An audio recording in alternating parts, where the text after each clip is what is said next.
Assalamualaikum. Apa kok cantiknya Babe? Alhamdulillah kita ketemu hari ini. Mudah-mudahan apa yang aneh mau bawain ini bisa kita ambil hikmahnya. Sadan diceritakan dalam hikayat ada seorang raja yang sakti mandraguna. Kesaktian ini Tuan Raja banyak sering disaksiin sama pasukan kerajaan di saat pertempuran. Dan ini raja sayang banget sama anaknya. Raja ini bernama Raja Julkarnain. Dan raja ini punya anak bernama Sulaiman. Kalau orang rata-rata manggilnya Leman. Leman berusia sekitar 5 tahun. Sering banget diajak-ajak sama Tuan Raja sampai ke hutan-hutan. Bukan cuman di seputaran kerajaan aja. Ini Tuan Raja sering ngajak anaknya ke hutan. Sadan diceritakan dalam hikayat, di tengah hutan itu tiba-tiba hujan gede banget, sehingga dia kudu berteduh di dalam hutan. Entah ini raja mau keluar, ternyata kalinya yang gede yang ngebatasin antara kampung ame hutan itu kelebu, banjir luar biasa. Maka Tuan Raja ngomong sama anaknya, "Man, ya be, ini kali kelebu kagak mungkin juga kita nginep di sini. Lantas be, gimana cara kita nyebrangin ini be? Udah lu gua gendong, lu merem." Makanya si Leman ikut apa kata babenya, dia digendong dan babenya minta anaknya merem. "Man, pokoknya lu merem, kalau babe belum bilang melek, lu jangan melek ya."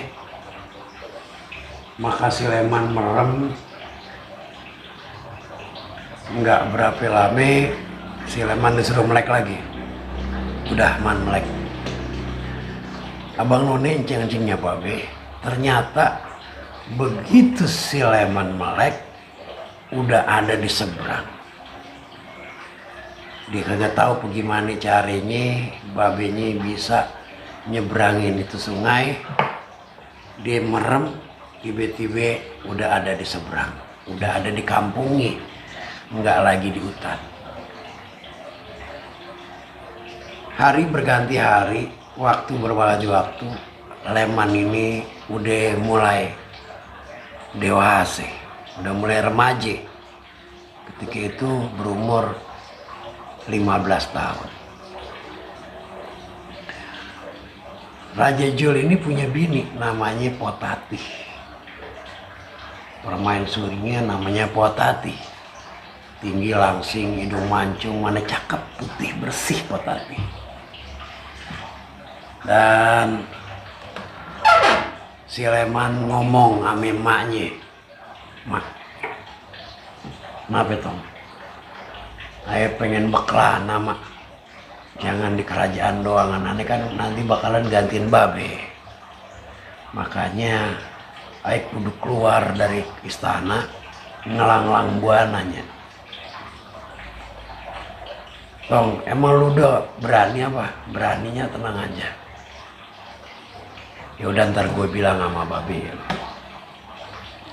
Sadan diceritakan dalam hikayat, Potati ngomonglah ame Raja Jul.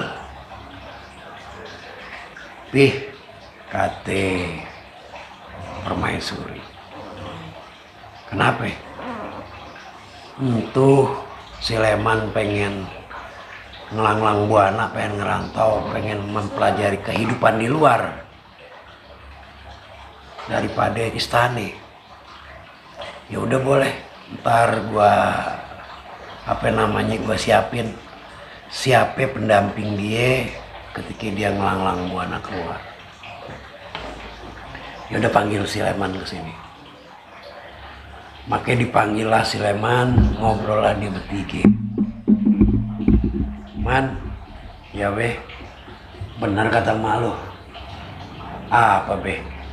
Ya katanya lu mau pergi melanglang buana mencari ilmu di luar. Iya be, gimana kira-kira menurut babe? Kata si Leman. Ya boleh aja. Nanti gua siapin beberapa orang buat ngedampingin lo. Ya biar gimana kan lu putra mahkota, kudu ada pendampingnya. Kata si Leman, ya be kalau bisa sih jangan pakai pendamping be, biar aja ayah sendiri. Kata si Leman. Ngedenger jawaban daripada si Leman, sekarang yang khawatir itu bukan babenya, tapi emaknya Potati. Be, itu bagaimana be? Si Leman maunya sendirian. Ya gimana ya? Dikasih pertimbangan sama babenya, itu si Leman tetap aja nolak kalau dia kudu didampingin ame pendamping dari kerajaan. Man, iya be, dipanggil itu ngomong berdua si Leman sama Tuan Raja. Sekarang begini, alasan lu apa ngapa kagak mau didampingin ame orang dari kerajaan? Yang pertama. Yang kedua, niat lu apaan sih? Keluar dari kerajaan, emang di sini kagak cukup? Gue panggilin guru, gue ajarin. Make kata si Leman, be, ilmu yang babe ajarin di kerajaan ini, ane ngerasa udah cukup, be, udah cakep. Tapi yang namanya kenyataan kehidupan kan beda-beda be. Kalau di luar sama di dalam istana itu beda. Ayo pengen banget be belajar bagaimana kehidupan yang ada di luar. Dan jangan didampingin be, jadi aneh ngerasainnya nyata. Si babe apa namanya rada ragu. Ya udah begini deh man, kata babe Jul di Tuan Raja, ntar malam lu ikut gue deh keluar. Kata itu Tuan Raja. Sadan diceritakan dalam hikayat, Tuan Raja ini emang sering keluar malam. Dan Potati sebagai bininya aja kagak tahu kemana tuh Tuan Raja kalau malam keluar, pagi pulang. Kadang-kadang dia bawa duit, berangkatnya pulang kagak bawa duit. Jadi kayak dia nggak tahu lah bagaimana, dia mau buruk sangka kagak berani sama Tuan Raja. Tapi ya sebagai Tuan Putri itu dia percaya aja apa kelakuan daripada Tuan Raja di luar. Makanya malam itu selesai sholat isya, siap-siap itu Tuan Raja berpakaian sederhana layaknya seorang rakyat. Dan si Leman ikut kemana perginya itu Tuan Raja. Ngindik dari kerajaan Tuan Raja di rumah seseorang. Tuan Raja kagak beri salam ke rumah itu orang. Cuman dia ngedengerin apa percakapan daripada orang yang ada di dalam. Makanya didengerin bagaimana suara seorang anak yang belum makan malam. Lantas emaknya kebingungan mau ngasih makan apa malam itu. Ternyata Tuan Raja ngindik-ngindik kalau pergi malam, pagi pulang, ya kadang-kadang nggak sampai pagi banget ya. Ternyata Tuan Raja keliling kampung buat ngeliat bagaimana kesejahteraan rakyatnya. Jadi ini Tuan Raja nyamar. Beberapa kelakuan daripada babinya di luar itu dipelajarin ame si Leman sebagai putri mahkota satu-satunya dari ini Tuan Raja. Malam itu seperti biasa pulang, tapi kali ini dia kagak sendiri, dia sama anaknya si Leman itu Tuan Raja. Sadan diceritakan dalam hikayat sambil jalan keluar itu Tuan Raja ngelihat kelakuan daripada anaknya, buat mastiin ini Tuan Raja bagaimana kelakuan anaknya ketika di masyarakat. Dari situ malam itu dia bisa nyimpulin kalau si Leman ini bisa dilepas sendirian. Maka Sadan diceritakan dalam hikayat, kata Tuan Raja sama si Leman, "Man, lu jangan pernah bilang sama emak lu ya kalau babe keluar malam nih kayak begini." Dan diceritakan dalam hikayat, ketika sarapan pagi orang bertiga itu kembali ngebahas bagaimana daripada niat daripada si Sulaiman buat pergi keluar ngerantau. Tuan Raja udah dapet jawabannya kalau dia bakalan ngizinin anaknya keluar dari kerajaan, nyari pengalaman di luar. Dilepaslah anak satu-satunya semata wayang merantau, emaknya Potati dengan linangan air mata ngelepas kepergian daripada si Leman buat ngerantau. Sadan diceritakan dalam hikayat setahun, 2 tahun, 3 tahun itu raja ngutus seseorang buat nyelidikin di mana keberadaan anaknya.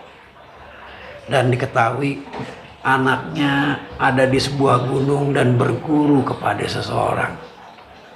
Yang Tuan Raja tahu ajaran yang diajarin ame ini Tuan Guru di tengah hutan cakep ajarannya. Maka raja ngerasa nggak apa-apa, pas kalau dia di situ. Sadan diceritakan dalam hikayat, ternyata si guru ini tahu kalau si Leman ini anak daripada raja. Dan si Leman dipanggil, ditegur, "Tong, lu ternyata anak raja Tong ya. Lu diem-diem aja. Selama ini si Leman nyamar, dia kagak ngaku dia anak raja dan berguru ame untuk guru."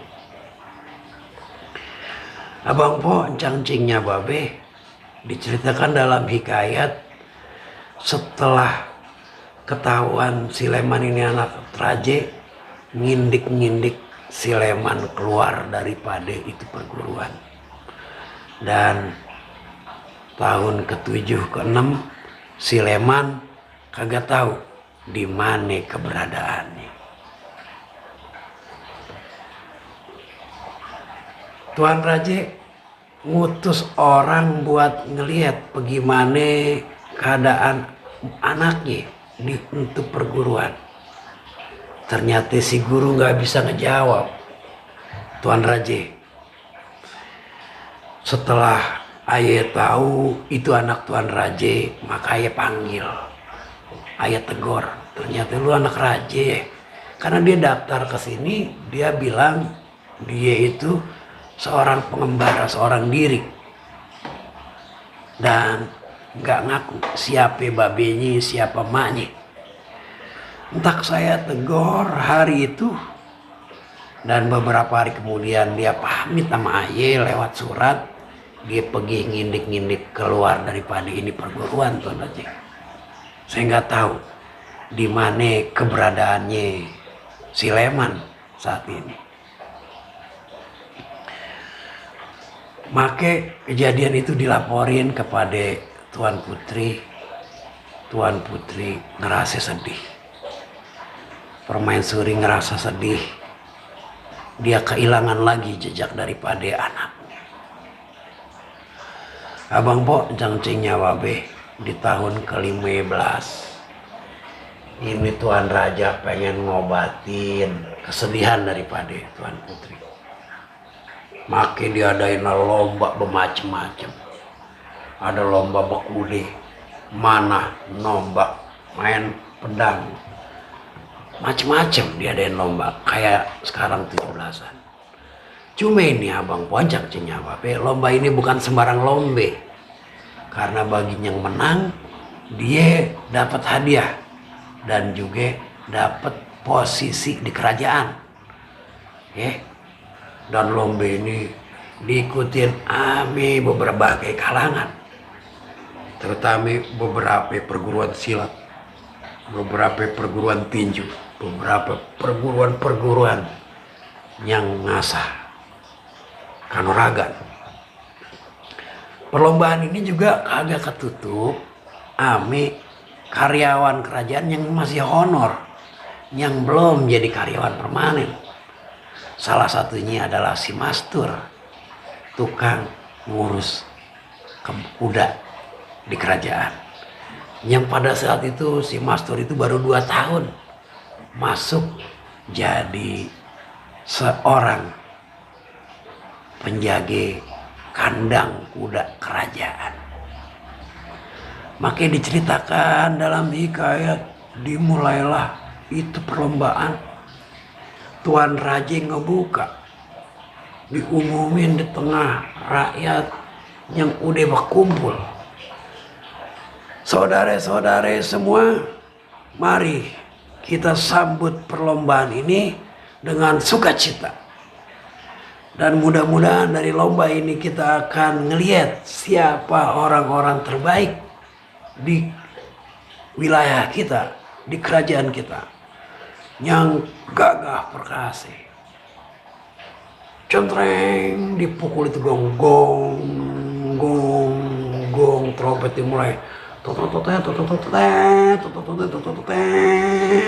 Perhatian. Peserta nomor 1 sampai 100 untuk lomba berkuda memasuki lapangan nomor 3. Keruduk. Itu kuda pada baris, ya. Berlombalah orang produk, ya. Sambil diri, sambil begaya, ngelompatin daripada rintangan beberapa, apa dibikinin rintangannya itu. Terus saudara-saudara nomor 70 sampai nomor 200 untuk lomba pedang masuk ke lapangan 2. Masuk centrang. Satu lawan satu. Untuk memanah. Wah, orang udah lepas. Tuing jep. Itu panah, ratusan panah. Panitianya udah mulai sibuk. Ya, pemenangnya adalah. Perlombaan itu membuat kerajaan menjadi sibuk luar biasa, Tuan Raja. Dan alhasil Abang Po jangcingnya babe.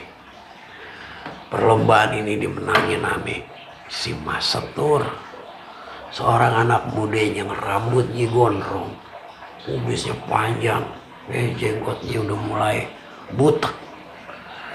Saat perlombaan itu, karena kerjanya cuma ngurusin kandang kuda aja, Tuan Raja. Maka sesuai janji Tuan Raja, pemenangnya ini dipanggil sama Tuan Raja. Jadi pemenangnya itu ada 3, Mas Setur, Supandi sama si Oji. Saudara-saudara, telah diputuskan oleh Dewan Juri kalau saudara Mastur menjadi seorang juara daripada 3 lomba ini. Jadi abang poncang cinya babe, ini lomba bermacam-macam, tapi di final daripada perlombaan ini 3 lomba ini ada yang juara 1 semua, yaitu Bang Masetur, Bang Pandi, sama Bang Oji. Sesuai janji kerajaan, siapa pemenangnya dijadiin wakil daripada Panglimi. Maka Tuan Raja duduk dengan gagahnya, ceduk, ceduk, ceduk. Saudara Mastur silakan duduk. Saudara Pandi silakan duduk. Saudara Oji silakan duduk. Jadi duduklah itu 3 anak muda yang gagah perkasa, yang udah melewatin daripada perlombaan ini.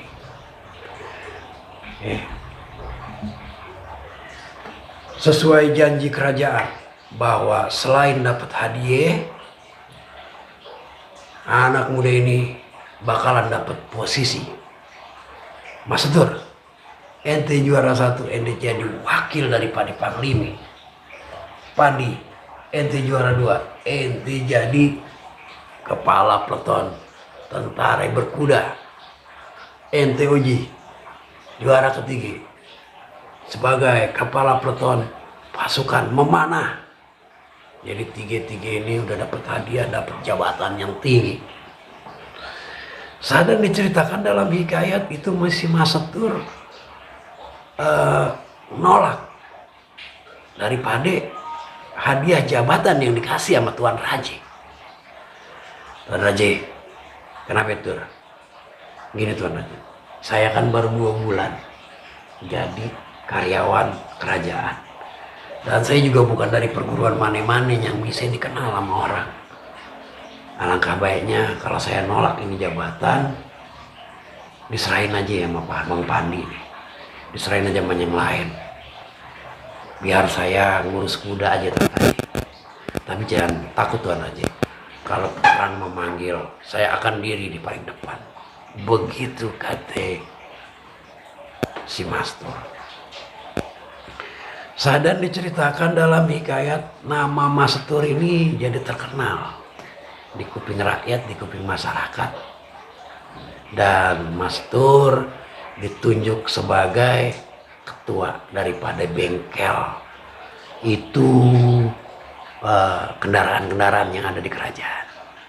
Dan kadang-kadang karena si Masetur ini jago main kudanya, dia jadi kusir para pejabat-pejabat tinggi daripada kerajaan. Diceritain dalam hikayat, si Masetur ini ngebawa daripada Panglimi kerajaan ame penasihat kerajaan berdua pergi ke satu tempat. Tur, ya Panglima, gue pengen nyobain lu bawa kuda. Gue pengen ngerasain lu bawa keledai. Lu bawa keledai, lu bawa andong kita ini. Kereta kerancang. Kencana kerajaan yang dipakai ame ini penasihat kerajaan ame Panglima. Makanya si Masetur kagak nolak tugas tentu.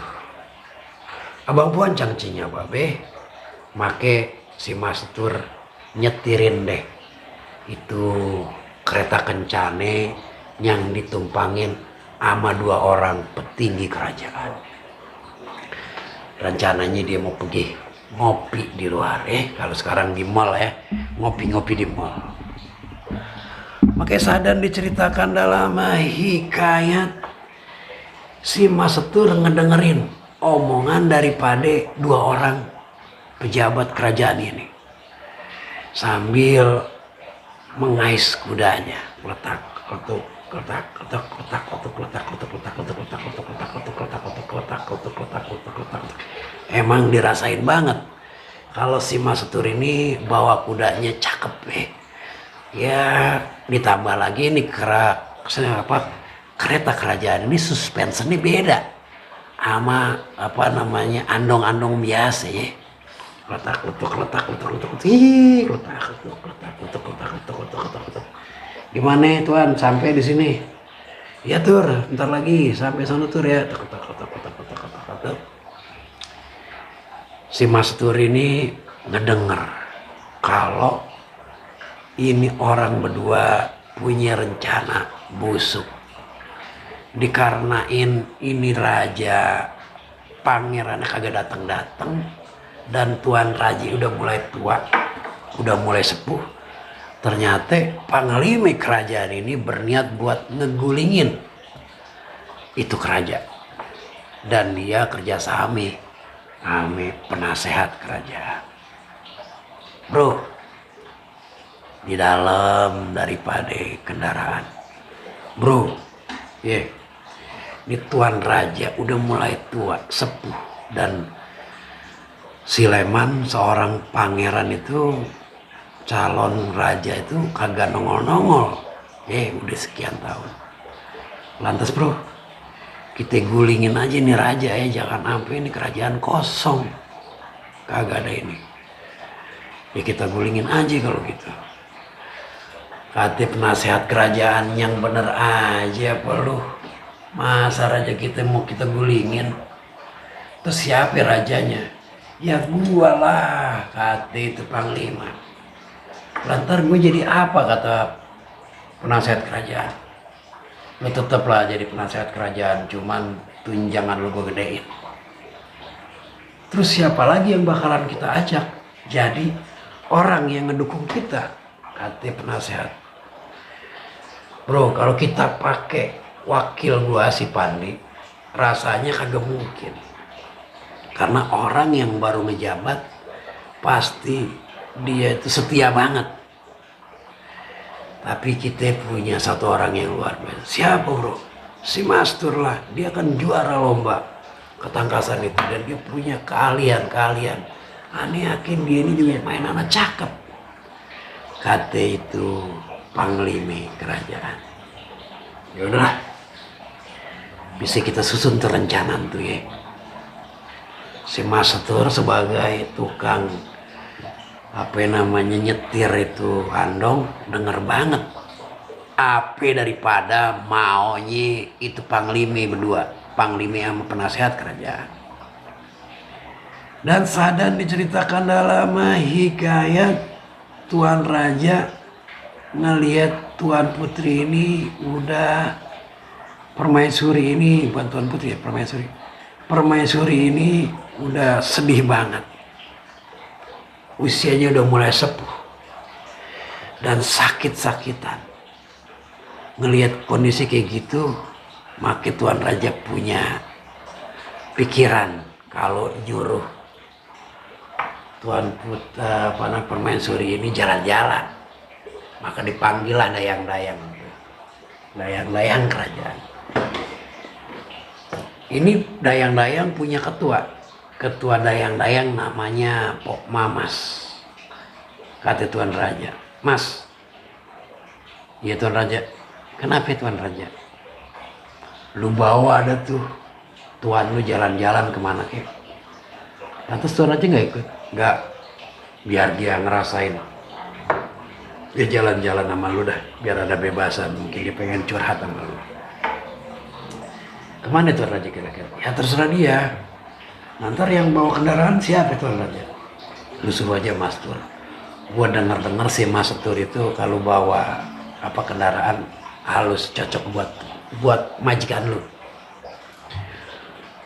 Abang Boncang cingnya babe sadan diceritakan dalam hikayat, pergilah ini orang bertiga menuju sebuah taman yang indah luar biasa di kerajaan sebelah.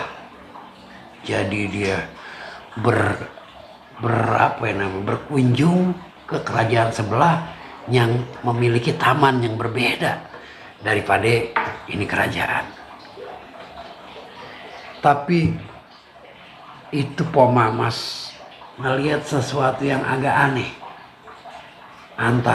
hubungan antara Tuan Putri permaisuri dengan si Mastur.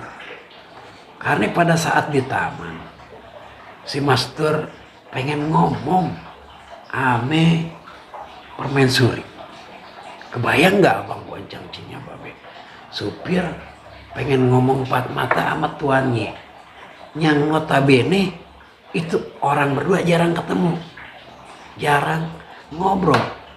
Tapi tiba-tiba si Master pengen ngomong sama tuan permaisuri. Ibunda permaisuri, ada apa Tur? Saya boleh nggak ngomong sama permaisuri? Boleh, boleh. Ada apa nih?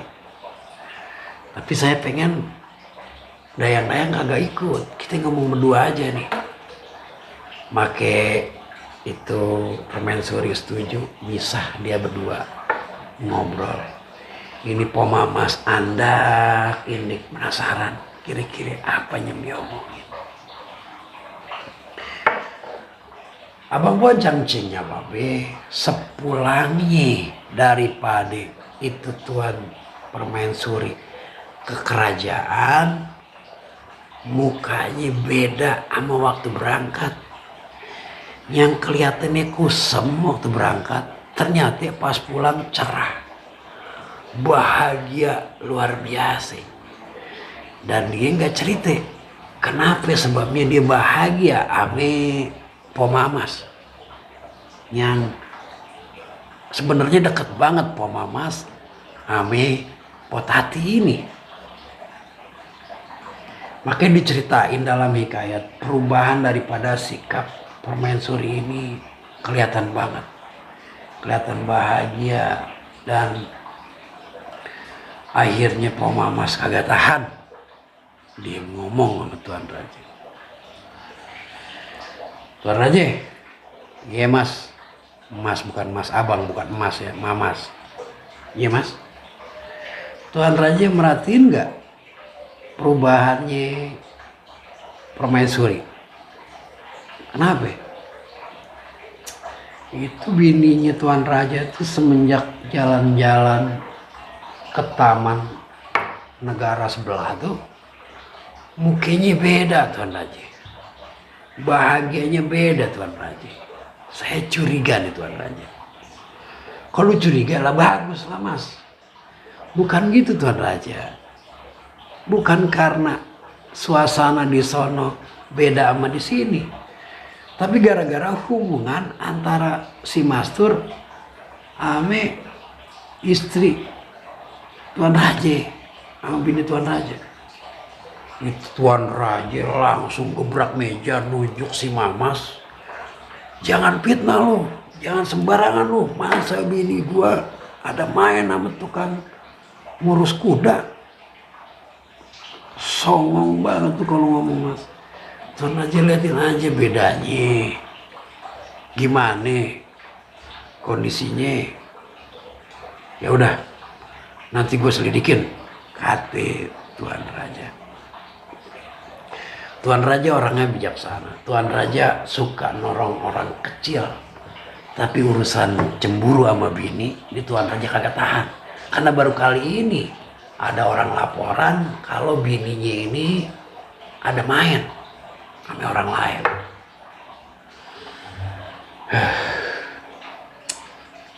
Apa benar apa kagak? Gimana nih?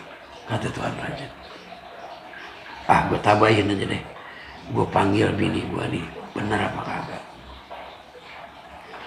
Abang Bonceng Cinya Babe sadar diceritakan dalam hikayat. Ini Tuan Raja ngajak ngopi permaisuri ini. Mak, Be, lu bahagia banget Mak sekarang ini. Udah kagak inget lagi lo sama anak gua, katanya. Kemarin lu sakit-sakitan, ngerasa khawatir banget sama anak lu. Lo kenapa sih Mak sekarang? Dan gua denger dari orang-orang ini udah kagak aneh lagi. Lu ada hubungan sama si Mastur yang tukang jagain kude, kata itu Tuan Raja. Make permaisuri mukanya merah, merona, dan natap wajah daripada Tuan Raja. Tuan Raja, emang begitu adanya Tuan Raja. Begitulah adanya Tuan Raja. Ketika Aye ketemu Mastur, Aye ngerasa inilah laki-laki yang Aye impiin selama ini, yang Aye pengen ketemuin selama ini. Mukanya Tuan Raja udah tegang luar biasa, tangannya bekepel, giginya rapet.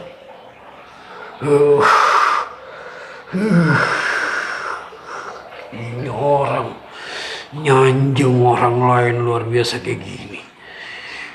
Gua habisin juga nih si Master nih, ganggu rumah tangga gua nih. Begitu kata Tuan Raja. Tapi dia kagak dia luapin di situ ame bininya. Cuma yang kebayang di hati dia pengen tombak aja Tuhan dadanya si Master berkali-kali, karena dia udah bikin sakit hati daripada Tuan Raja.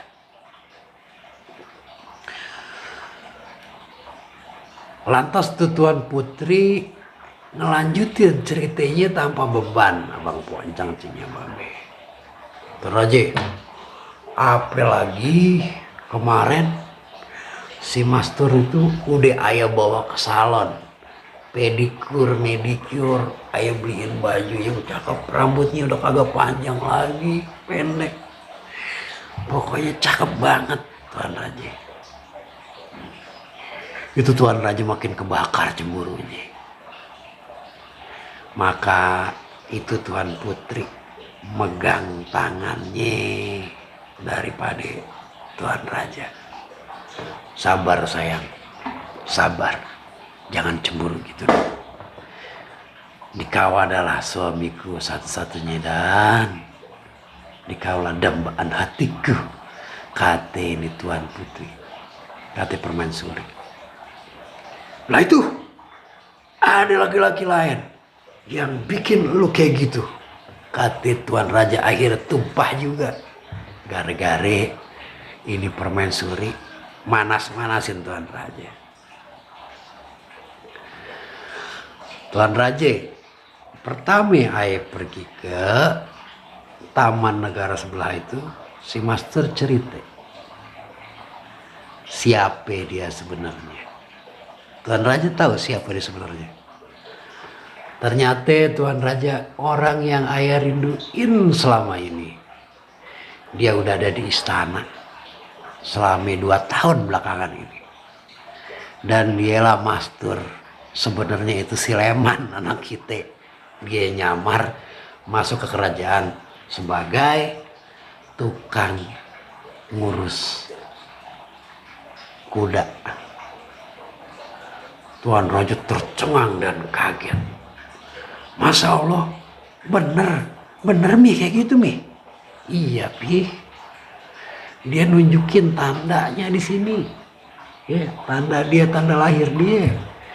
Begitu dia udah potong rambut, kelihatan banget kalau itu anak kita Pi. Dan Papi juga pasti bangga dong ngelihat anak kita juara dari semua lomba-lomba. Menunjukkan bahwa dia adalah calon raja yang benar, yang tangguh Pi. Abang Poncang cingnya babe berlinang air mata daripada Tuan Raja. Dia ngerasa ilmu kesaktian yang dia milikin, gaya dia memimpin kerajaan dengan berpura-pura menjadi orang susah dan biar bisa deket sama rakyatnya, dimilikin sama calon penggantinya yang 2 tahun bertahan jadi tukang cuci kuda di kerajaan. Ternyata anaknya Tuan Raja. Itu Tuan Raja kagak sabaran pengen ketemu si Mastur. Kata bininya, Tuan Raja tenang, nanti suatu saat si Mastur bakalan ketemu Tuan Raja.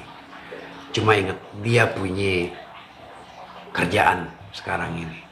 Sebelum dia naik gantiin ke apa kerajaan jadi raja, dia pengen nyelesain dulu. Ada 2 orang pengkhianat di kerajaan kita, yaitu panglima dan penasehat kerajaan. Dia khilaf Tuan Raja. Dia pikir anak kita nggak balik, dan dia ngerencanain bakalan ngebunuh Tuan Raja biar dia bisa ngeganti. Ini bakalan diberesin dulu sama Sileman, dan yakin ini anak kita sesuai sama janjinya, dia bakal kembali pada saat yang tepat. Masya Allah, Abang Po Cangcing Nyababe Sahdan diceritakan dalam hikayat ini. Tuan Raja masih hidup, tapi Tuan Raja udah mulai nunjuk anaknya sebagai raja dengan tanpa rasa was-was, karena ini pangeran udah benar-benar siap jadi raja. Dan Sahdan diceritakan dalam hikayat, kebiasaan babenyi nyamar jadi orang biasa dijalanin sama anaknya. Ada satu kejadian yang luar biasa lagi, Abang Po Cangcingnya Babe. Satu waktu dipanggillah seorang ulami datang ke kerajaan. Dibukainlah itu pintu kerajaan yang gede luar biasa. Pulang roh. Itu ulami ada di depan. Di belakang disambut ame pasukan pengiring kerajaan. Disambut dengan tabuhan-tabuhan selawat. Begitu ini ulami ketemu daripada Tuan Raja, disiapkan kursi yang empuk, makanan-makanan yang nikmat luar biasa, dan Tuan Raja udah duduk duluan di situ nunggu. Ini ulama besar. Silahkan duduk. Begini nih gayanya daripada Tuan Raja kepada ulama. Silahkan duduk Tuan Guru, kata Tuan Raja. Baik, kata itu ulama, maka duduklah di bangku. Begitu pantatnya ulama duduk di sofa yang ada, kerajaan itu empuk banget sampai mendarat menenab. Duduk, dan Tuan Raja begitu udah agak santai, minum dulu Tuan Guru. Maka minumlah Tuan Guru ini, dan berkatalah ulama ini kepada Tuan Raja. Tuan Raja, maaf, ini adalah pertama kali saya diundang ke kerajaan ini. Ada apa kira-kira? Kenapa saya diundang ke sini? Sileman, Raja Sulaiman itu dengan muka yang cerah bilang kepada Tuan Guru, Tuan Guru, sebenarnya kagak adab kalau aneh ada perlu sama Tuan Guru yang mesti datang kemarin. Ini kagak adab. Tapi saya kepengen tempat ini didatengin sama ulama sa'alim Tuan Guru. Mudah-mudahan dari doa keberkahan Tuan Guru ini tempat tambah berkah, kata Tuan Raja. Dan saya pengen ngidangin ini buat Tuan Guru, minta berkahnya dari Allah. Mudah-mudahan Tuan Guru senang apa yang saya sajiin di sini. Dan ada satu hal lagi yang penting nih Tuan Guru. Apa itu Tuan Guru? Apa itu yang paling penting daripada hidangan Tuan Raja ini? Apa ini yang paling penting? Kata Tuan Guru, kemarin kan Tuan Guru ngadain pengajian akbar. Ada beberapa hal yang aneh pengen tanyain daripada apa yang disampaikan Tuan Guru pada saat itu. Itu ulama besar terkaget. Dari mana Tuan Raja tahu? Ane ngadain pengajian tablik akbar, terus ada beberapa permasalahan yang Tuan Raja pengen tanyain. Bagaimana? Kata Tuan Guru. Maka Tuan Raja bilang, Tuan Guru, Ane ada di dalam pengajian itu. Sengaja Ane berpakaian seperti jamaah yang lain. Ane kagak kepengen perhatian jamaah jatuh kepada saya sebagai seorang raja yang ada di depan. Tapi saya pengen orang-orang jamaah itu benar-benar dapat pelajaran daripada Tuan Guru. Abang Bo, jangcingnya babe. Begitulah luar biasanya daripada Tuan Raja yang jago nyamar, dia ikut apa daripada ajaran babe ini. Sampai di sini hikayat ini saya akhiri. Semoga ada manfaatnya. Kita ketemu di hikayat selanjutnya. Mudah-mudahan nggak salah. Ada hadis Rasulullah SAW. Ketika kita beramal dengan tangan kanan, usahain tangan kiri kagak tahu. Mau undur diri. Yang belum subscribe, kita ketemu di hikayat selanjutnya. Wabillahi taufiq wal hidayah. Wassalamualaikum warahmatullahi wabarakatuh.